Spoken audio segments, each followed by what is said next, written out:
एक बहुत बड़ी आपदा आ गई मेरे ऊपर। बहुत खतरनाक बीमारी है, भगवान करे ये किसी के शेड में ना आए। अगर आ गई ना तो ये तहलका मचा देगी सर। हमारे घर आए और भाग्य हमारे। तुमका जी स्वागत है आपका हमारे आसियाने पे। आज हमें कुछ गाइडेंस, कुछ जन नॉलेज की देंगे हमें आज। थैंक यू वेरी मच तुमका जी। तो नमस्कार दोस्तों, फाइनली बसंत जी ने स्वागत किया है और जैसा कि आप देख रहे हैं आज हम आ गए हैं बसंत जी के फार्म में। इससे पहले भी एक मोस्ट पॉपुलर वीडियो आपने देखा था इसी फार्म का, लेकिन वो समय और था। आज कहानी बदल गई। आज बसंत जी का फार्म जो है गहरे संकट में है। क्यों है? क्या इनके फार्म में ऐसा हुआ कि बसंत जी की सारी मुर्गियां, यूँ कहें कि 90% मुर्गियां इनको खोनी पड़ी, उनकी मौत हो गई। किस बीमारी से मौत हो गई, क्या वजह थी?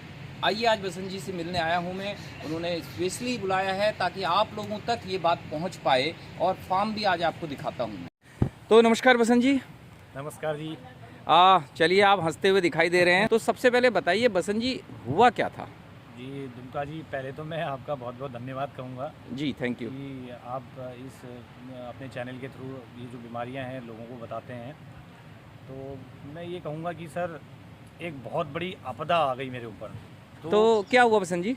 मैं ये कहना चाहूँगा कि ये जो बीमारी आई है मेरे फार्म पे, ये मोस्टली आती है दिसंबर और जनवरी के महीने पे। अच्छा, ठंड में? ठंड पे। ओके। और ठंड पे, और दूसरा मेन मोस्टली कारण ये रहता है कि जब हमारी जो वो नहीं है, मकर संक्रांति होती है जी, जिस टाइम पे हम कहते हैं काले कौवा काले आजा। अच्छा अच्छा। तो उस टाइम पे क्या होता है ना कि लोहड़ी और मकर संक्रांति जो त्योहार जी, आता है, यानी कि 14-15 जनवरी के समय। या उस अच्छा। टाइम पे ज़्यादा ये क्या होता है कि कौवे दूसरे फार्म, मतलब जो दूसरी जगह पे होके आते हैं। ओके। और वो फार्म पे आते हैं, फिर वो कहीं भी हमारे पेड़ के ऊपर बैठ जाते हैं और वो बीट करते हैं। अच्छा। तो वो भी एक कारण बीमारी का है।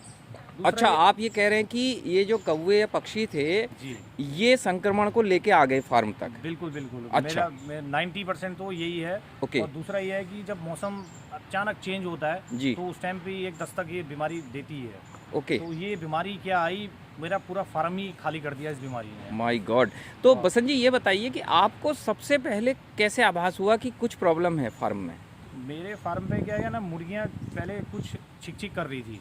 अच्छा, छींक रही थी? हाँ, छींक रही थी। तो ओके। मैंने सोचा कि यार कि मोस्टली होता है ना, मोस्टली मुर्गियाँ छींक करती हैं तो अपनी सीआरडी की तरफ को भागता है। ओके, आपको लगा कि सीआरडी है? हाँ, सीआरडी है। तो बस फिर मैं भी वही हल्दी, घर का ट्रीटमेंट देने लगा। जी। हल्दी, प्याज और जी। ये वो सब खिलाने लगा। कोई भी उसमें मेरे को बेनिफिट नहीं दिखा। ओके। तो फिर मैंने फिर मेरी मैडम ने बताया मुझे अच्छा। कि आप इस चक्कर में कहाँ पड़े हो, तो ये कुछ और ही बीमारी लग रही है। अच्छा, आपकी धर्मपत्नी ने इशारा किया आपको? जी हाँ, वो वेरी भी गुड। मेरा काफ़ी साथ देती हैं इन चीज़ों वेरी में। गुड। तो फिर उन्होंने बोला कि फिर उन्होंने नेट पे देखा, क्योंकि मुझे तो टाइम मिलता नहीं है। जी। क्या हम उनसे मिल सकते हैं? बिल्कुल मिल सकते हैं आप उनसे। तो बुलाते हैं उनको। जी जी, ये हमारी मैडम है। नमस्कार जी। नमस्कार। तो क्या शुभ नाम है आपका? गीता चौबे। गीता चौबे जी।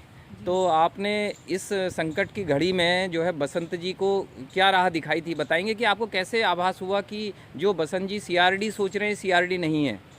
क्योंकि ये सांस ले रहे थे ना मुंह खोल के, अच्छा। और इनको ग्रीन पॉटी आ रही थी। ओके। फिर मैंने पहले तो सर्च करा कि सीआरडी कैसी होती है। अच्छा, आपने कहाँ नेट पे सर्च किया? नेट पे सर्च करा। अच्छा। तो मुझे सीआरडी के तो इनमें कोई लक्षण नहीं लग रहे थे। फिर मैंने देखा तो उनको वही हो रहा था, जैसे ग्रीन पॉटी हो रही थी। अच्छा। और मुंह खोल के सांस ले रहे थे। अच्छा। तो और इनका जो सर है वो ऐसे ऐसे घूम रहा था? घूम रहा था। लंगड़ापन आ रहा था। अच्छा, तो इसका मैंने इनको मतलब बोला आप भी जो है फार्म का ध्यान रखती हैं? हाँ, मतलब अगर ऐसा होता है कभी कोई प्रॉब्लम आती है, जैसे कोई मुझे लगता है यार इनको बीमारी होने वाली है करके, जी, पहले देख लेती हूँ यूट्यूब में सर्च कर। चलिए बहुत अच्छा। तो बसंत जी, ये आपके पार्टनर आपको बहुत अच्छे मिले हैं और ये बहुत अच्छी बात है कि संकट की घड़ी में आप थोड़ा व्यस्त रहते हैं जॉब में भी, तो इन्होंने ध्यान रखा और बीमारी आपकी पकड़ में आ गई। चलिए बहुत बहुत धन्यवाद, ऐसा ही करना भी चाहिए। तो ऐसा है कि वो जल्दी पकड़ेगी बीमारी, नहीं तो ये तो सारे निपट जाते, ये भी देखने को नहीं मिलते। ओके। तो मैं थैंक यू, अपनी वाइफ का थैंक यू बोलूँगा कि ये कुछ मुर्गियाँ बची, इन्हीं की बदौलत बची है। जी जी, बहुत अच्छे, थैंक यू। तो बसंत जी, हम आपके फार्म के आउटर एरिया में ही खड़े हैं, तो क्या अभी हम फार्म में जा सकते हैं? बिल्कुल। तो आइए चले। यस। चलिए दोस्तों, बसंत जी का फार्म देखते हैं कि कितना नुकसान इसमें हुआ है। इससे पहले आपने ये जो मैं आपको थंबनेल दिखा रहा हूँ, ये वीडियो आपने देखा था। देखिए, ये वही फार्म है जिसमें कड़कनाथ मुर्गियाँ हमने देखी थी, और ये वही टैंक है जिसमें मछली पालन हो रहा है। ओ माय गॉड, ये देखिए पूरा वीरान हो चुका है। इसकी सफाई करा ली गई है। तो बसंत जी, एक बात बताइए कि इस फार्म में पहले कितनी मुर्गियाँ थी? इस फार्म में लगभग 340 के लगभग इसमें मुर्गियाँ थी, और सारी बीमारी ले उड़ी? सारी बीमारी उड़ा ली। अच्छा, और एक और ये छोटा फार्म हमने पिछले वीडियो में भी रिकॉर्ड किया, यहाँ शायद अंडे दे रही थी मुर्गियाँ। जी, मैंने इनको हटा के जी इसमें क्या करा था, खुद अपनी हैचरी से जी बच्चे निकाले थे, और इसमें कम से कम 165 बच्चे थे। अच्छा, इसमें 2.5 से 3 महीने के इसमें 165 बच्चे थे जी, और जबकि ये सेपरेट थे जी। मैंने सोचा कि इसमें कोई बीमारी नहीं आएगी। ओके। तो ये बीमारी इतनी खतरनाक है कि ये हवा के थ्रू इसके बैक्टीरिया फैलते हैं, और इसी के अंदर सारे मुर्गियाँ सिर्फ 2 दिन में 165 बच्चे सीधे मर गए। माय गॉड, तो ये बड़ा नुकसान आपका हुआ। बिल्कुल बिल्कुल। तो मैं एक ही आप लोगों से, अगर जो भी वीडियो देख रहे हैं, तो मैं आप लोगों से एक ही रिक्वेस्ट करूँगा कि आप ये मत सोचिए कि अगर आप मुर्गी पाल रहे हैं, तो मैंने भी यही सोचा था कि यार मैं 2 साल से पाल रहा हूँ, वैक्सीन का कोई वो महत्व नहीं है, ये कुछ नहीं होता है, तो ये बहुत बड़ी गलती होगी। तो मैं एक ही चीज़ आपसे कहूँगा कि वैक्सीनेशन पूरी मुर्गियों को करें, और ख़ास तौर से जब 51 दिन की मुर्गी अगर आपकी हो जाए तो R2B का इंजेक्शन उसमें ज़रूर लगाएं। R2B? Yes, R2B। अच्छा, ये हम आप दिखा रहे हैं स्क्रीन पर आपको? जी हाँ, ये स्क्रीन पे देखेंगे आप अभी। जी, ये मैं देख रहा हूँ, ये बैकग्राउंड में बहुत सारी मुर्गियाँ भी मुझे दिखाई दे रही हैं। तो पहले कितनी मुर्गियाँ टोटल थी, कितनी मरी, और कितनी अब बची हैं? 360 से 380 मुर्गियाँ तो गिनना पॉसिबल नहीं है। एक अप्रॉक्स 400? हाँ, 400 के अप्रॉक्स, ये 380 मान लीजिए आप। जी, 380 और 165 इसमें थी, 160। अच्छा, बच्चे भी थे? हाँ, बच्चे बिल्कुल अलग थे। अच्छा, तो उसको मैं गिन ही नहीं रहा हूँ। तो 650 लगभग हो गई। हाँ, तो उसमें अभी ये मुर्गियाँ बची हुई हैं, 80 जी। मुर्गियाँ बची हैं। अच्छा, बस इसमें बचने का एक ही था कि मैंने पन्नगर जो डॉक्टर राजीव रंजन जी थे, जी उनका थैंक यू बोलूँगा। उन्होंने तुरंत मुझे ट्रीटमेंट बताया, जी। और मैं भी वो मेडिसिन आपको आगे बताऊंगा कौन कौन सी मैंने मेडिसिन मैंने यूज़ करी है। तो अभी हम बात करेंगे कि बीमारी थी कौन सी, बसंत जी हमें बताने वाले हैं, और उससे ये कैसे बचे। उससे बचे से मतलब मेरी मुराद जो है वो ये है कि जो आप ये 80-90 मुर्गियाँ देख रहे हैं, ये कैसे बच पाई, और जो कुल मिला के नुकसान हुआ वो कितने रुपए का हुआ। अब हम इस पर भी बात करेंगे थोड़ा सा, और आप बने रहिए, क्योंकि आपको बसंत जी बताने वाले हैं वो दवा जिससे इन्होंने ये नुकसान होने से जितना हो सकता है उतना बचाया।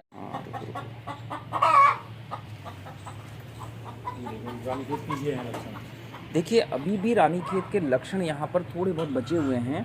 मैं आपको दिखाता हूँ। ये देखिए, ये काली मुर्गी आप देखिए कि गर्दन ऊपर करके, ये देखिए किस तरह से सर घुमा रही है, और बसंत जी ने मुझे बताया कि इनको अलग रखा गया है बाकी मुर्गियों से। देखिए, बिल्कुल सेपरेट, बाहर जो स्वस्थ मुर्गियाँ हैं वो बाहर हैं। ये आप ध्यान से देख लीजिए, ये लक्षण हैं। देखिए, सर ऊपर करके घुमा रही है। ये कब तक बचेगी ये कहना मुश्किल है। बसंत जी, क्या लग रहा है कि ये कितना ये बच जाएगी? बिल्कुल सर, ये बच जाएगी, क्योंकि ये पहले लक्षण इनमें भी यही दिख रहे थे जी। तो मैंने इसमें अपना बिमरोल इसमें चला रखा है। बिमरोल? हाँ, ओके। बिमरोल से ये मल्टीविटामिन से इनकी गर्दन जो है बिल्कुल सही हो जाएगी, जी। इनकी इम्यूनिटी पावर। तो बसंत जी, ये बताइए कौन सी बीमारी है जिसने आपको इतना नुकसान पहुंचाया? सर, आप तो इस बीमारी का नाम बताना ही पड़ेगा। ये बीमारी का नाम है रानीखेत। ओ माय गॉड, अच्छा, सबसे खतरनाक बीमारी रानीखेत में सर, बहुत खतरनाक बीमारी है। भगवान करे ये किसी के शेड में ना आए, अगर आ गई ना तो ये तहलका मचा देगी सर। Oh my God. तो अच्छा, आपको भी कभी ऐसा लगा नहीं था ना कि रानीखेत बीमारी आएगी? बिल्कुल नहीं सर, मैं तो जानता भी नहीं था, और मैं कभी सोचता भी नहीं था। मैं जब वहाँ पन्नगर गया हुआ था, तो डॉक्टर राजीव रंजन जी ने बोला कि यार काम तो कर रहे हो, बस दुआ करना भगवान से कि रानीखेत बीमारी ना आए। अच्छा, एक बात और बताइए बसंत जी, ये कहा जाता है रानीखेत बीमारी अक्सर ब्रॉयलर फार्म को नुकसान पहुंचाती है। मैं देख रहा हूँ कि देसी को भी इतना नुकसान, आपका पूरा फार्म खाली हो गया। सर, ये ऐसा कुछ नहीं है कि ब्रॉयलर को नुकसान पहुंचाती है, ये देसी को भी पहुंचाती है, और इनकी जो मोर्टेलिटी की जो वो रहती है, परसेंटेज रहती है, सेम रहती है। अच्छा, पहले दिन 25, दूसरे दिन 50 और तीसरे दिन 100%। 100% साफ? बिल्कुल बिल्कुल। और अगर जिसने 5-6 दिन तक बचा ली जी, फिर उनकी मुर्गियों को कुछ नहीं होगा। अच्छा, 5 से 6 दिन अगर आपने बचा लिया तो ये जो लक्षण आज हम देख रहे हैं, अभी भी यहाँ एक मुर्गी हमें देखने को ऐसा मिल रही है, बिल्कुल देखिए आसमान की ओर देख रही है और ये सर घुमा रही है, आसमान की ओर देख रही है, बैठ गई है, चल नहीं पा रही है, ये लक्षण है। वो भी घूम रही है। और देखिए ये गोल गोल घूम रही है मुर्गी, ये देखिए। पहले यही हो रहा था सर कि वो जो ब्लैक वाली मुर्गी है जी उसकी तरह था, अब उसमें थोड़ा बहुत सुधार हो गया। ये देखिए गोल गोल घूम रही है अपनी जगह पे। देखिए ये लक्षण आपको मैं दिखा रहा हूँ आज प्रैक्टिकल पहली बार। अगर इस तरह से मुर्गियाँ करने लगें तो आप समझिए रानीखेत आपके नज़दीक है। बस सबसे बड़ा। और ग्रीन पॉटी अगर ये करती हैं, जो इनकी बीट है वो हरी होने लगे तो आप सचेत हो जाइए। तो अब दोस्तों हम बात करेंगे कि बसंत जी ने वो क्या उपाय किए, मैं आपको बाहर चल के दिखाता हूँ, जिससे वो अपने फार्म को थोड़ा बहुत बचा पाए। जब आपको ये पता लग गया कि रानीखेत आ गई, आपने रंजन साहब से पूछ भी लिया और आपकी धर्मपत्नी ने आपको राह दिखा भी दी, तो फिर आपने किया क्या, कौन सी दवा आपने सबसे पहले ली? देखिए यूट्यूब में आपको बहुत सारे वीडियो मिल जाएंगे जी कि ये करिए वो करिए, तो अभी मैं बिल्कुल आप मेरे सामने आए हैं और मैं आपको बिल्कुल जो मैंने प्रैक्टिकल किया है जी बिल्कुल सही बताऊंगा जी कि जब आदमी प्रॉब्लम में होता है तो हजार चीज़ें मिलती हैं उनको। जी CRD की जी ये है ट्रॉक्स, ये ट्रॉक्स दवा है CRD की। ओके। तो मैंने पहले यही सोचा था कि मेरी भी मुर्गियों को वो CRD आ गई। ओके। तो मैंने ट्रॉक्स चलाई थी। जी। ट्रॉक्स से मेरे को कोई फर्क नहीं पड़ा, 2 दिन के अंदर में फिर मेरी मोर्टेलिटी बढ़ती गई। ओके। 40 मुर्गियाँ मर गई। ओके। तो मैंने इसको हटा दिया, साइड कर दिया। जी। तो उसके बाद फिर मैंने वही डॉक्टर राजीव रंजन जी से पूछा, तो उन्होंने मेरे को बोला कि कोलोस्ट्रीन TH। ओके। ये बहुत अच्छी है। ये क्या किस काम की होती है? ये इसमें क्या होता है ना, इसका स्प्रे करा जाता है। अच्छा, ये भी स्प्रे है? हाँ। अच्छा। स्प्रे करके वो जो उसमें बैक्टीरिया रहते हैं, ओके, वो उसमें जब मर जाते हैं। अच्छा, बैक्टीरिया। अच्छा, ये वो दवा है जो मुर्गियों के अंदर रहते हुए ही हम छिड़क सकते हैं? हाँ बिल्कुल। ओके, ठीक है। ये कोई ज़्यादा ऐसा नुकसान नहीं करती है, पर सिर्फ बैक्टीरियाओं पे अटैक करती है। जी। ठीक है, तो ये कैल्शियम बहुत अच्छी है, आप इसको वैसे भी यूज़ कर सकते हैं, ऐसा नहीं कि आप नॉर्मली, हाँ, बीमारी आने के बाद ही नहीं, नॉर्मल कंडीशन यूज़ कर सकते हैं। ठीक है। प्रिपरेशन लेने के लिए। फिर मैंने उसके बाद चलाई थी वीटाग्रो। जी। ओके। ये न्यूट्रिशनल सप्लीमेंट ऑफ विटामिन और अमीनो एसिड है इसके अंदर। जी। तो बहुत बढ़िया दवा है। और ये बिल्कुल जैसे मुर्गियों में लंगड़ापन हो गया, मुर्गियाँ कमजोर हो गया, तो इन चीज़ों में बहुत अच्छी असर करती है। और क्विक एक्शन करती है, मतलब कुल मिला के जल्दी असर करती है और उसकी इम्यून पावर को बढ़ा देती है। ओके। बिमरॉल जो है थोड़ा टाइम लेती है, पर ये बिल्कुल क्विक एक्शन लेती है। तो अगर मुर्गियाँ बचानी है तो इसको बहुत जरूरी है। ये कितने रुपए की बोतल है लगभग एक? सर ये बोतल होगी आपकी 750 की। ओके, ठीक है। MRP है इसमें 950। ठीक है। मुझे 750 की। ठीक है। और ये जो है कोलोस्ट्रीन का रहता है सर, ये 684 का जी, और 550 में मिली थी मेरे। ओके, ठीक है। और कोई? फिर उसके बाद क्या होता है, जब मुर्गियाँ इन दौर से गुजर जाती है ना, तो उनका जो लीवर है, उसकी लीवर की जो कैपेसिटी होती है, वो थोड़ा सा वीक हो जाती है। ओके। तो उसके लिए फिर ये ब्रोटोन चलानी पड़ती है। ब्रोटोन? हाँ। अच्छा। ये लीवर टॉनिक है। ओके। तो ये आपने उसके लीवर को मजबूत करने के लिए जब थोड़ा राहत हो जाए तो ये चला दी जी। तो इस तरह आप रानीखेत बीमारी से उबर पाए, यूँ कहा जा सकता है? हाँ, उबर गए। अब तो अगर कभी भी आए तैयार हूँ मैं उस चीज़ के लिए। अच्छा, तो बसंत जी ये बताइए फाइनली कि लगभग कितने रुपए का नुकसान हम माने? सर अगर नुकसान कहो तो देसी मुर्गियों में तो कभी नुकसान होता नहीं है। और नहीं, इस बीमारी की वजह से? हाँ, इस बीमारी की वजह से मुझे लगभग 2 लाख का नुकसान तो। My God. इस रानीखेत की बीमारी से एक 3 दिन में 2 लाख रुपए का नुकसान हो गया? बिल्कुल। अगर मैंने थोड़ा सी भी केयर करी होती ना जी, और थोड़ा सा अभी हिम्मत दिखाई होती अपने ऊपर जी, यार R2P का इंजेक्शन लगा लिया होता जी, तो ये 2 लाख रुपए मेरे बच जाते। ओके। तो हम अपने दोस्तों को ये बताएं कि मुर्गियां 50 दिन की जैसे ऊपर हों, चाहे कितनी बड़ी हों, अगर अभी भी आपने इंजेक्शन नहीं लगाया है तो आप दे सकते हैं? बिल्कुल दे सकते हैं। थोड़ा सा डोज बढ़ा दें। अच्छा, डोज बढ़ा दें। बड़ी हैं तो अगर 50 दिन के बाद 0.5 ml लगता है जी, तो आप उसमें 1 ml कर दीजिए, 1.5 ml कर दीजिए। ओके। अगर जैसे 3 महीने की हो गई है तो जी, पर दें जरूर सर उसको। अच्छा, बस मेरा तो यही है। तो चलिए, कह ही सकता हूँ, करना आपने।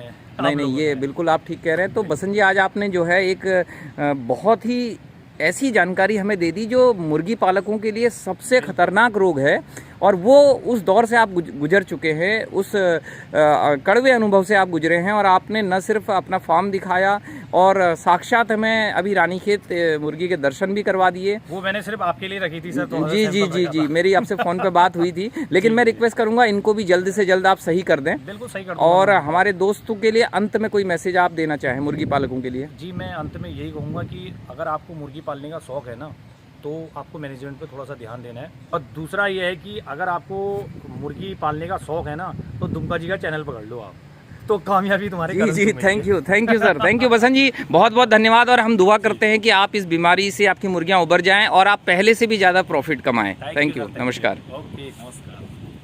अभी आपने देखा बसंत जी के फार्म में रानीखेत बीमारी से कितना नुकसान हुआ है, और खबर मिल रही है कि उत्तराखंड, उत्तर प्रदेश, बिहार सहित भारत के 6 राज्यों में इस बीमारी ने अपना कहर बरपाना शुरू कर दिया है। आपसे अनुरोध है कि आप भी अपने फार्म को बचा कर रखें। नमस्कार।